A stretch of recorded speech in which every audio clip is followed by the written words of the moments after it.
Sofa তৈরি হচ্ছে, দেখতেই পাচ্ছ। সোফা এখন মাল চিরা হয়ে গেছে, এবারে মাল কাটিং হচ্ছে। 4 সিটার সোফা হবে, 88 ইঞ্চি লাগছে, 22 ইঞ্চি করে সিট। এখন মাল কাটা চলছে। আমার গ্রিন প্লাইয়ের কাজ করছি। এটা হলো গ্রিন প্লাই, অরিজিনাল প্লাই। কারণ সোফাতে অরিজিনাল প্লাইয়ের কাজ করতে হয়, ওয়েট বেশি থাকে তো। গ্রিন প্লাইয়ের কাজ করতে দেখতে পাচ্ছ, কাটা হয়ে গেছে। আমাদের সোফা তৈরি করে দুটো 88 ইঞ্চি মাল কাটতে হবে। তারপরে এর ভিতরে 30 ইঞ্চি চওড়া হবে, হাইট হবে 32, পায়ে লেগে হবে 36, 4 ইঞ্চি গদি লাগবে।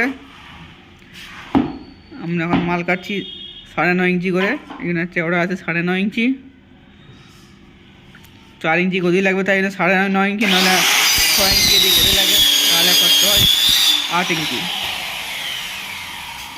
দেখতে পাচ্ছ মাল কাটিং চলছে, দুটো কাটা হয়ে গেছে, দুটা চলছে কাটা, মানে কাটা হয়ে যাবে এবারে।